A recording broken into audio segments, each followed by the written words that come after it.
Dans un petit village entouré de collines arides, où le vent charriait les échos des rires d'enfants et les murmures des anciens, vivait Aïcha. À 16 ans, elle était une jeune fille au regard vif et à la beauté douce, avec des yeux bruns qui semblaient refléter un ciel étoilé. Aïcha rêvait grand. Elle voulait devenir institutrice, enseigner aux enfants du village, un jour, découvrir le monde au-delà des montagnes qui encerclaient sa vie. Mais dans ce coin reculé, les rêves des filles étaient fragiles, souvent écrasés par le poids des traditions. Les mariages arrangés étaient une pratique courante, surtout pour les familles pauvres comme celle d'Aïcha. Son père, un homme aux mains calleuses, usé par des années de labeur dans les champs, ployait sous les dettes. Sa mère, affaiblie par la maladie, ne pouvait plus travailler. Avec 2 petits frères à nourrir, la famille survivait à peine. Un jour, Ibrahim, un riche veuf de 60 ans, fit une proposition. Il épouserait Aïcha en échange d'une somme d'argent qui effacerait les dettes familiales et assurerait leur avenir. Pour ses parents, c'était une bénédiction. Pour Aïcha, c'était la fin de ses espoirs. Un cri étouffé. Aïcha supplia ses parents de refuser. Elle pleura des nuits entières, implora à genoux, mais ses mots se perdirent dans le vent. Sa mère, les larmes aux yeux, murmura « C'est pour tes frères, ma fille. Leur avenir dépend de toi. » Son père, plus sévère, trancha « Tu es une femme maintenant. C'est ton devoir. » Le cœur d'Aïcha se brisa, mais elle n'avait pas le choix. Le jour du mariage, elle avança vers l'autel improvisé, vêtue d'une robe blanche trop grande pour son corps frêle.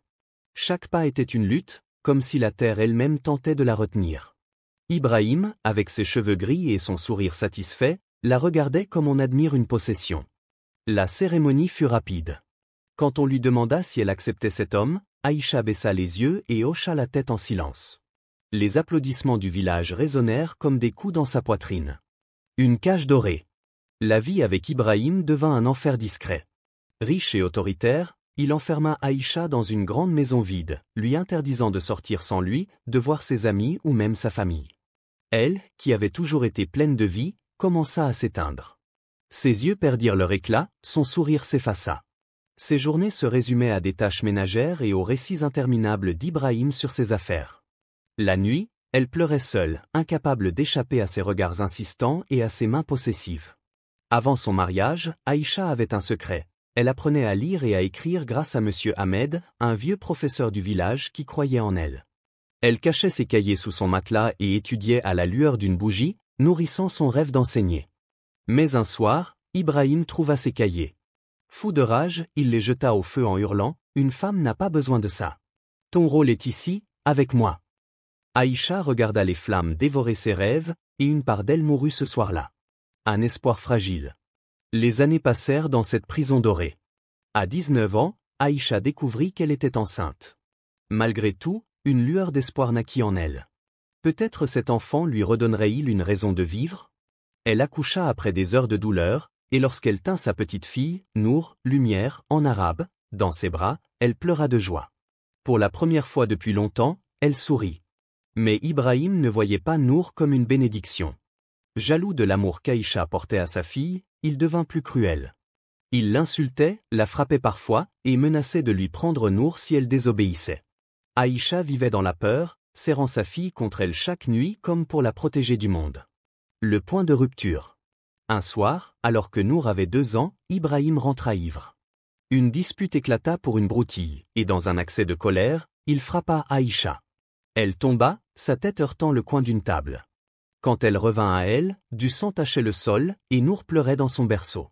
Tremblante, Aïcha se leva, prit sa fille dans ses bras et murmura « Plus jamais ». Cette nuit-là, tandis qu'Ibrahim ronflait, elle rassembla quelques affaires et s'enfuit avec Nour. Elle marcha des heures dans l'obscurité, jusqu'à atteindre le village d'une tante éloignée. Elle espérait un refuge, un nouveau départ. Mais le lendemain, Ibrahim lança une chasse à l'homme, offrant une récompense. Les villageois, alléchés par l'argent, la retrouvèrent et la ramenèrent de force. Un amour plus grand que la vie. Ibrahim la punit cruellement. Il la battit jusqu'à ce qu'elle ne puisse plus se lever, puis lui arracha Nour, la confiant à une servante. Pendant des semaines, Aïcha fut privée de sa fille. Elle sombra dans un abîme de désespoir, refusant de manger, fixant le vide. Mais un jour, Nour, qui avait appris à marcher, échappa à la servante et vint frapper à la porte de sa chambre. En voyant son petit visage, Aïcha retrouva une étincelle de vie. Elle comprit qu'elle devait sauver Nour, même si elle-même ne pouvait plus être sauvée. Elle contacta M. Ahmed en secret et le supplia d'emmener Nour loin d'Ibrahim.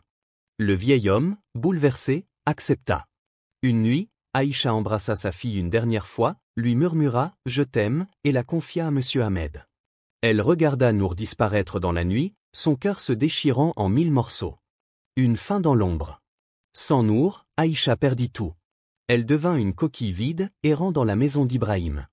Les années passèrent, et à 25 ans, elle avait l'air d'une vieille femme, brisée par le chagrin. Ibrahim, vieillissant, la laissait en paix, mais elle n'avait plus de raison de lutter. Un jour, une rumeur lui parvint. M. Ahmed était mort, et Nour avait été adoptée par une famille aimante dans une ville lointaine.